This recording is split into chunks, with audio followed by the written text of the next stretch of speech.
6 minutes, Britt said, sliding a slick folder toward me across the glass table. That's how long it took the executive committee to vote on your termination after reviewing the transition metrics. My mouth went dry. The conference room suddenly felt airless, like someone had sealed the vents. But I'm only halfway through the knowledge transfer, I managed. Britt didn't blink. She'd worn her power suit today, charcoal gray with subtle pinstripes, the one she reserved for firing people. Beside her, my direct supervisor Hal studied the ceiling tiles, his wedding ring spinning nervously around his finger. According to our analysis, the 6 junior analysts you've trained have already reached 87% efficiency against your benchmarks, Britt continued. The remaining gaps don't justify your salary level. 3 months of 16-hour days, 3 months of explaining 10 years' worth of institutional knowledge to fresh-faced graduates who took furious notes but couldn't possibly understand the invisible network of relationships I'd built. 3 months of maintaining my own workload while essentially doing a second full-time job. You told me this was a mentorship program, I said quietly, that we were expanding the department. Hal finally looked at me, his expression a mixture of guilt and relief. The markets shifted, Aubrey. We had to adapt. Your termination package. Britt pushed another folder toward me. 2-month severance. Today will be your last day. The security guard waiting discreetly by the door made more sense now. I stood, smoothing my skirt with hands I refused to let tremble. My team doesn't know? They'll be informed after you've cleared out your workspace, Britt said, already checking her watch. We'd appreciate your discretion during the transition. 10 years. 10 years of canceled vacations and middle-of-the-night crisis calls. 10 years of being the go-to problem solver when everything fell apart. 10 years of building the very systems they now believed anyone could run. I nodded once, gathered only my personal planner, and walked out, leaving everything else behind. The guard followed at a respectful distance as I collected my coat and purse, then escorted me through the lobby I'd entered thousands of times before. Outside, spring sunshine mocked my dazed expression. My phone buzzed, messages from my now former team about a client issue they couldn't solve. They didn't know yet that they'd never have my guidance again. I silenced the notifications, hailed a rideshare, and directed the driver to take me home. What collapsed over the next 32 days would stun even me. If you're finding this story of workplace betrayal hits close to home, you're not alone. Corporate loyalty often flows in just one direction, doesn't it? If you're enjoying this journey of how things spectacularly unraveled, I'd really appreciate it if you could hit that like button and subscribe for more stories that expose the reality behind professional facades. Drop a comment about your own workplace experiences. I read every single one. Now, let's continue with what happened after I was unceremoniously shown the door. My name is Aubrey Kane. At 38, I'd spent over a decade as the Principal Solutions Coordinator at Crawford Industries, one of the largest manufacturers of specialized industrial components in the Midwest. What that title actually meant was that I was the company's professional firefighter. I designed fixes when the impossible happened. When everyone else panicked, I stayed calm. When deadlines seemed hopeless, I found pathways forward. When major clients threatened to walk, I was the one who kept them, not through manipulation or false promises, but through a deep understanding of the intricate dance between production capabilities, client needs, and the human relationships that held everything together. Growing up as the middle child of 5 in a blue-collar family taught me early how to listen beyond words, how to negotiate between competing interests, and how to fix problems with limited resources. My father repaired historical carousel mechanisms for a living, delicate, complex systems where a single misaligned gear could cause catastrophic failures. I'd spent my childhood watching him diagnose issues that baffled other mechanics, using a combination of technical knowledge, intuition, and patience. I brought those same skills to Crawford. What others saw as chaotic emergencies, I recognized as patterns. Where others saw insurmountable obstacles, I found pressure points that could be adjusted. The day after my termination, I woke at 4:38 a.m., out of habit, the time I'd risen for years to review overnight production reports before the morning meetings. My hand reached for my phone before I remembered. It wasn't my problem anymore. I made coffee, sat at my kitchen window, watched the sky lighten. For the first time in years, I had nowhere to be. By noon, my phone had 17 missed calls from various team members and 3 voicemails from Hal, each more strained than the last. I didn't return any of them. Instead, I walked to the small park 4 blocks from my apartment and sat on a bench, watching children play with their mothers. Normal people living normal lives during daytime hours. A world I'd forgotten existed. On day 3, Zoe from my former team showed up at my apartment. I'd hired her myself 2 years ago. Brilliant, earnest, with analytical skills that reminded me of myself a decade earlier. "They didn't tell us until you were gone," she said when I opened the door. "Then they split us up and assigned each of us to one of the new people. It's chaos, Aubrey." I invited her in, but didn't offer solutions. That wasn't my role anymore. "Javier already quit," she continued, pacing my living room. "He said if the company treats its best people like this, there's no future there." "Smart man," I replied, serving tea in the ceramic mugs I'd never had time to use before. "The Richardson contract is about to implode. Nobody can find the contingency plans you always had ready. They existed, detailed scenarios for dozens of potential crisis points, stored on the company's shared drive in a folder structure I'd explained repeatedly to Hal, who had deemed it unnecessarily complex and overly cautious. "I'm sure they'll figure it out," I said. Zoe looked at me strangely. "You're different. Unemployed people often are." "No, it's more than that." She studied me. "You seem lighter, like you've set something down." I had. The crushing weight of carrying an entire company's operational success on my shoulders, a burden I hadn't recognized until it was removed. Despite the shock and betrayal, despite the financial uncertainty ahead, I felt a curious sense of freedom.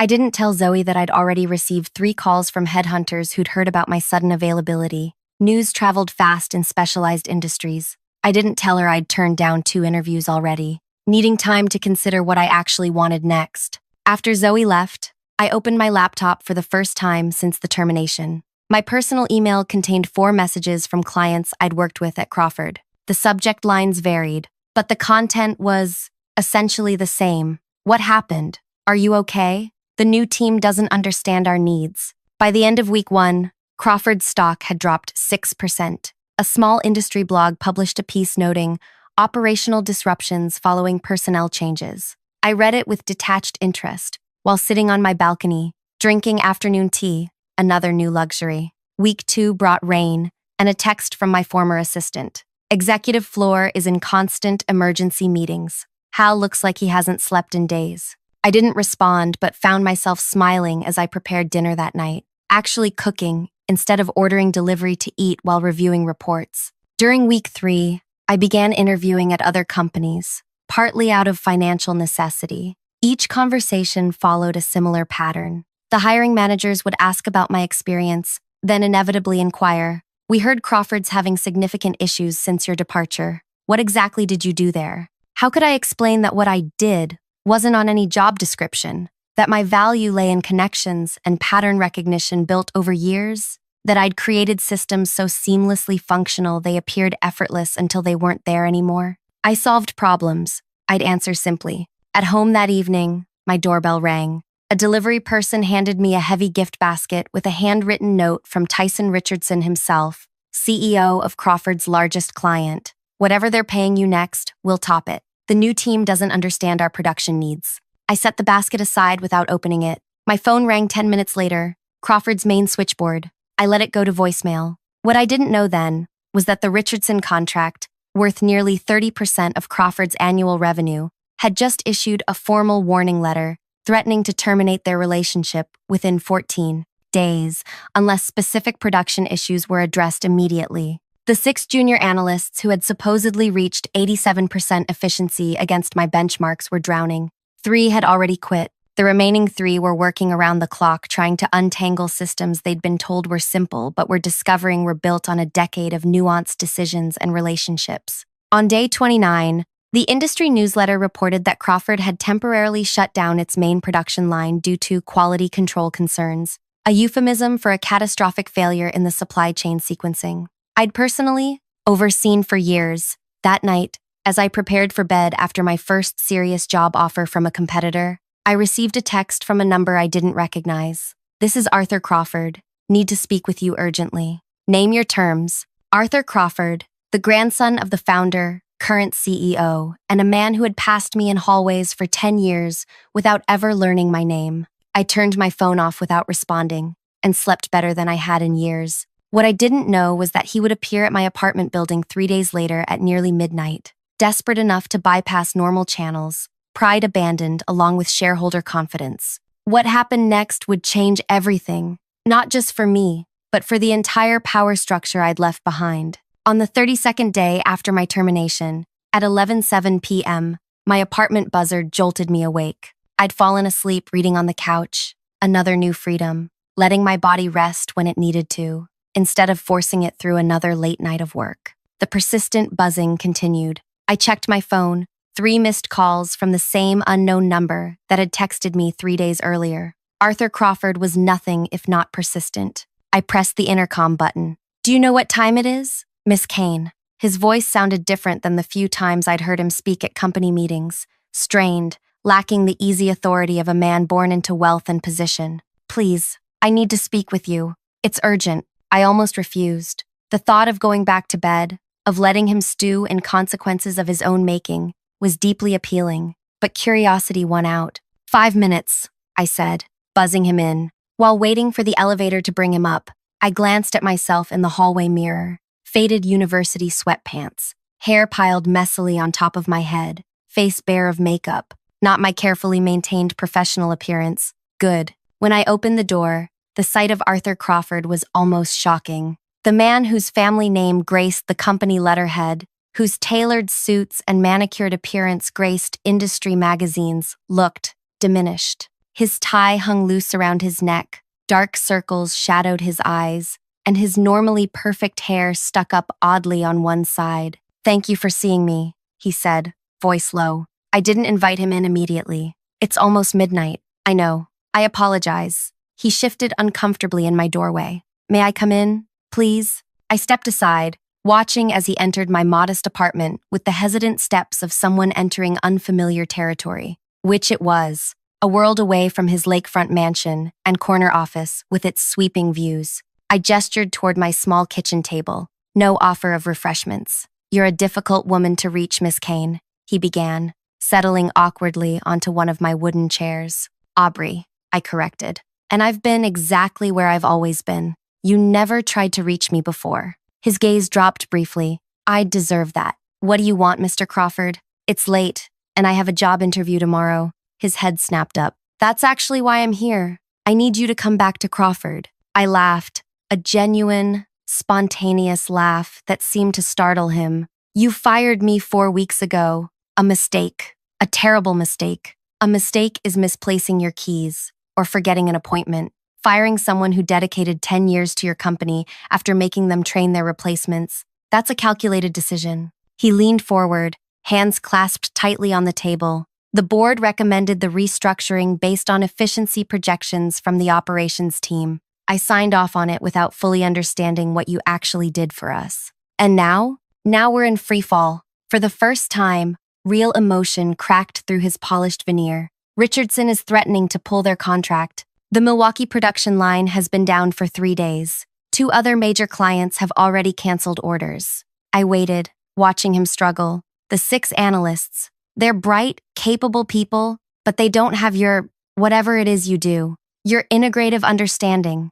3 quit already. The others are drowning." "Hal approved this restructuring?" I asked, curious about my former supervisor's role. Arthur shifted uncomfortably. He presented the plan, said your position had become redundant with the new team structure. Of course he had. Hal had been threatened by my knowledge for years, knowledge that extended beyond my official responsibilities. He'd tried repeatedly to get me to document everything I knew into systems he could control, as if a decade of relationship building and problem solving could be reduced to a procedure manual. "Hal is no longer with the company," Arthur added, watching my reaction. "Fired or resigned?" "Resigned. Yesterday, after the Richardson contract manager threatened to walk away from our 3-year renewal." I absorbed this without comment. The Richardson contract had been my baby from the beginning, a challenging client with exacting standards, but who rewarded reliability with unwavering loyalty. I'd built that relationship person by person, from the floor managers to their executive team. "What exactly do you want from me?" I asked finally. "Come back, help us stabilize, name your terms." "Why should I?" The question seemed to surprise him. Because we need you. You didn't need me 4 weeks ago. We were wrong. I stood, walking to my window. The city lights spread out below. Thousands of windows where other lives played out. Lives untouched by Crawford Industries' impending crisis. Do you know what I did the day after I was fired? I asked, without turning. He remained silent. I went to a park in the middle of the day. I watched children play. I felt the sun on my face in daylight hours for what seemed like the first time in years. I turned back to face him. My doctor told me last year that my blood pressure was dangerously high. That was after my third kidney infection from working so many hours I wouldn't take bathroom breaks during crisis calls. His expression registered genuine shock. In 10 years, I took exactly 7 vacation days. 7. I canceled my grandmother's funeral because the Westerly project was in jeopardy. I broke off an engagement because I couldn't give my relationship the time it deserved while solving everyone else's problems. I didn't know. Of course you didn't. You never asked. None of you did. You just expected me to make everything work. And I did. Until I became too expensive, compared to 6 fresh graduates you could pay entry-level salaries. He had the decency to look ashamed. When Britt and Hal told me I was being terminated, do you know what I felt underneath the shock? Relief. Like putting down a weight I'd carried for so long, I'd forgotten what it felt like not to carry it. Arthur stood slowly. I understand your anger. No, you don't, I interrupted. That's the point. You don't understand anything about me or what I did for your company. You never tried to. Then help me understand. His voice dropped, almost pleading. Please, hundreds of jobs are at stake now. That was playing dirty, and he knew it. The production line workers, the administrative staff, the warehouse teams, they weren't responsible for the executive decision that had disregarded my value. What specifically do you need? I asked finally. Relief flooded his face. The Richardson contract is the immediate crisis. We can't figure out how to meet their production requirements with the supply chain disruptions. Then there's the quality control issues on the Milwaukee line, and something about a European certification process that's stalled completely. I held up my hand to stop the flood. And your solution is for me to come back and fix everything. Just like that. Yes. Whatever terms you want, name your price. I studied him, this powerful man, reduced to midnight begging in my apartment. The situation must be more desperate than even I realized. I'll need to think about it. Disappointment flickered across his face. We don't have much time. The board meets tomorrow at 4 to discuss emergency measures. Including what? He hesitated. Potential sale of divisions. Layoffs. I walked to the door, opening it. I'll call you tomorrow morning. He looked like he wanted to argue, but nodded instead, moving past me. At the door, he paused. For what it's worth, I'm sorry. Not just for the company's sake, for how you were treated. After he left, I couldn't sleep. I paced my apartment, weighing options, considering angles. The company that had discarded me was now desperate for my return. The power dynamic had shifted completely. What exactly did I want? Not revenge, at least not the destructive kind that would hurt innocent employees. But accountability? Recognition? Yes, those I wanted. The next morning, I called Zoe. What's the real situation there? Her voice lowered to a whisper. Worse than you can imagine. They've lost access to the integrated tracking system. Nobody knows your passwords or how you built it. Richardson sent inspectors who found quality inconsistencies. The Milwaukee line had 3 emergency shutdowns this week. Everyone's panicking. After hanging up, I made another call to Tyson Richardson himself. Aubrey, he answered immediately. Tell me you're coming back to fix this mess. Not exactly, I replied, but I might have a proposition for you. At 3:45 p.m., 15 minutes before the emergency board meeting,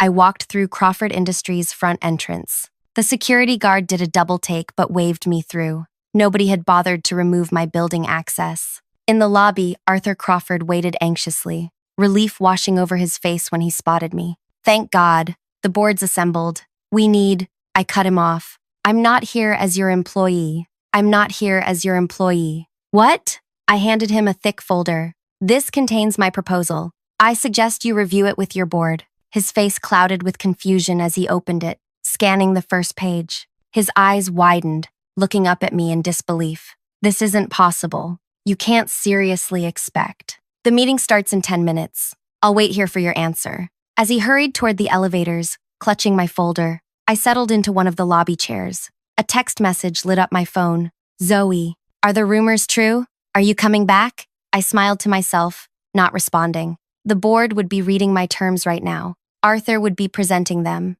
knowing he had no choice but to accept. What I was about to create wasn't just a new position for myself. It was a complete restructuring of power, one that would ensure what happened to me would never happen to anyone else at Crawford Industries again. But first, they would need to agree to my terms, all of them. The next 30 minutes would determine not just my future, but the future of everyone who had ever been undervalued in their professional life. The elevator doors opened, and Arthur emerged, his face unreadable as he approached. The board has reviewed your proposal, he began. What he said next would change everything. The board has reviewed your proposal, he began, his expression unreadable. I remained seated, maintaining eye contact. The polished marble lobby suddenly felt like the negotiating ground it had become. Before I tell you their decision, I need to understand something, Arthur continued, lowering himself into the chair across from me. This isn't just about money for you, is it? No, I answered simply. Then what is it about, exactly? Value, recognition, and ensuring what happened to me never happens to anyone else. He nodded slowly. Your consulting fee structure is unprecedented. So was the situation you created. The board balked at the equity percentage. I expected they would. Arthur leaned forward. They've approved a modified version, 8% equity instead of 15. The board seat in 18 months, contingent on performance metrics we'd established together. He paused. And they rejected your demand for a new department under your leadership. I stood, smoothing my blazer, the first professional clothing I'd worn in a month. Then we don't have anything more to discuss. Good luck with your meeting. Panic flashed across his face as I turned toward the exit. Wait, please. That was just their initial response. I paused, but didn't turn back. I convinced them we need your full proposal. All of it. Now I turned, studying him. Even the oversight committee? He winced slightly. Even that. My proposal wasn't a simple employment offer. It was a complete restructuring of power at Crawford Industries. I would return not as an employee, but as an independent consultant with an equity stake, transitioning to a board position within a set time frame. I would create and lead a new integration strategy department, with authority crossing all divisions, staffed with people I chose, paid at rates I determined. Most radically, I demanded an oversight committee for all personnel decisions above a certain level, preventing exactly the kind of opaque termination process that had removed me. The committee would include representatives from multiple levels of the company, not just executives. The board authorized everything? I confirmed. Yes, Arthur replied, his expression revealing the battle it must have been, though some members threatened to resign over the Personnel Oversight Committee.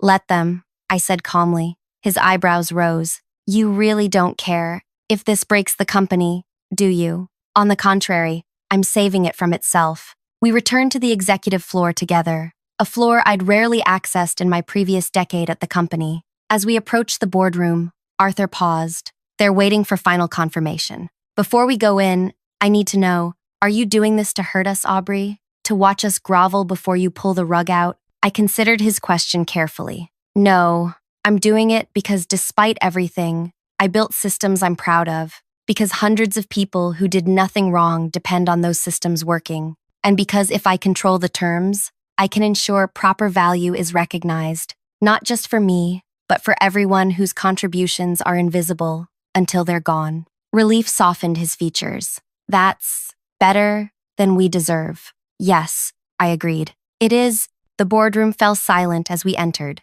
12 people in expensive suits stared at me, the woman they'd discarded without a second thought now holding their company's fate in her hands. I recognized most of them from company photos but had never met them personally. They hadn't considered me important enough to know. Miss Kane has accepted our counter-proposal, Arthur announced, taking his seat at the head of the table. A balding man halfway down the table cleared his throat, with the understanding that this arrangement is temporary until operations stabilize. No, Gregory, I corrected calmly, with the understanding that this represents a permanent restructuring of how Crawford Industries values its key personnel and institutional knowledge. His face reddened. You can't possibly. The Richardson contract renews in 11 days, I interrupted. You're currently unable to meet their quality specifications. 3 other major clients have paused orders. Your main production line has suffered multiple critical failures. Your stock has dropped 18% in a month.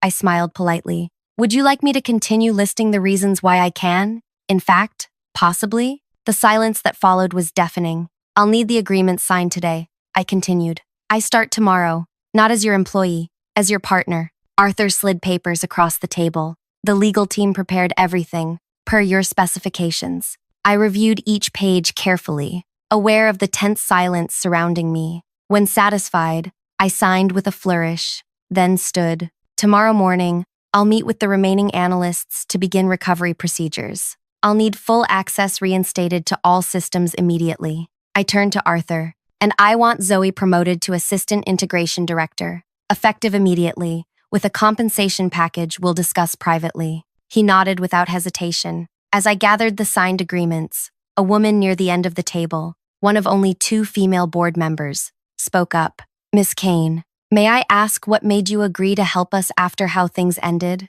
I considered my answer carefully, because true power isn't about destruction. It's about rebuilding on better terms. The next morning, I arrived at Crawford Industries at precisely 7:30 a.m., not as an employee rushing to solve everyone else's problems, but as a partner with clear boundaries and recognized value. The security guard greeted me with a smile and a newly printed access badge, one that opened every door in the building. In the elevator, 3 executives who had never acknowledged me before suddenly found me fascinating. We're so glad you've returned, Miss Kane, one offered nervously. I haven't returned, I corrected. I've arrived. The distinction wasn't just semantic. In my previous role, I'd been swimming upstream against organizational limitations, solving problems without the authority to prevent them. Now, I had both the responsibility and the power to implement structural changes. My first meeting was with the remaining analysts from the team that had supposedly replaced me. Their relief was palpable as I outlined our approach to stabilizing the Richardson contract. But we've tried everything, one protested. Their specifications are impossible with our current supply chain issues. Nothing's impossible, I replied, just underimagined. By noon, I had identified 3 critical failure points in the production sequencing that no one had noticed, invisible to anyone who hadn't spent years understanding the rhythms of our operations. By 3 p.m., I had drafted new protocols that accounted for supply chain realities while meeting Richardson's quality requirements. Tyson Richardson himself called me directly when he received my proposal. You did in 6 hours what they couldn't do in a month, he marveled. That's why you'll be dealing exclusively with me from now on, I replied, and why our new contract will include different terms. Name them, he said without hesitation. 2 days later, I presented the board with a renewed Richardson contract with better terms for Crawford Industries than they'd had in years.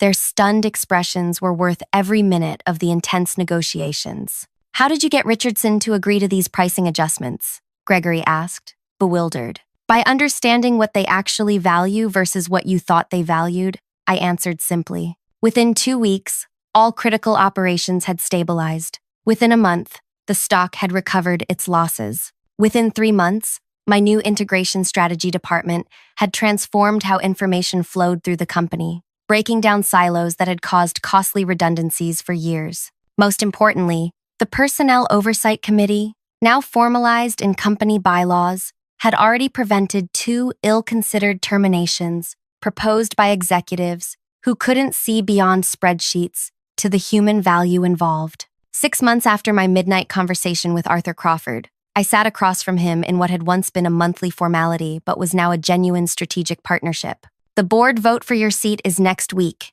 he mentioned. It's going to be unanimous. I smiled. Even Gregory? Especially Gregory. Since you fixed the European certification process, he's become your biggest supporter. I leaned back in my chair. It was never about having a seat at the table, Arthur. It was about changing the table itself. Well, you've certainly done that, he acknowledged. Crawford Industries hasn't operated this efficiently in its entire history. What neither of us said aloud, though we both understood, was that my greatest revenge wasn't in humbling those who had undervalued me. It was in creating a system where value was recognized before it was lost, where institutional knowledge was respected as the asset it truly was, and where no one person could discard another without proper consideration of all they brought to the table. I hadn't just saved Crawford Industries. I'd transformed it into what it should have been all along. The true revenge wasn't in destruction. It was in reconstruction that made the old power structures obsolete.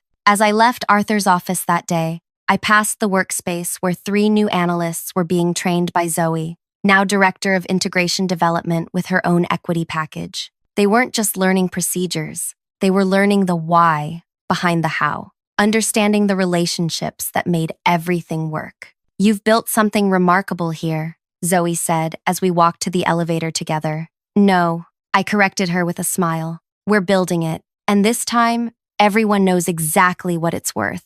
Thanks for staying with me through Aubrey's journey from undervalued employee to powerful changemaker. If her story resonated with you, if you've ever felt invisible in your workplace until something fell apart without you, please hit that like button and subscribe for more stories about turning professional setbacks into opportunities. Have you ever been underestimated at work only to prove your worth later? Share your experience in the comments. I love hearing how others have navigated these challenging situations. Remember, sometimes the best revenge isn't walking away, it's walking back in through the front door on your own terms.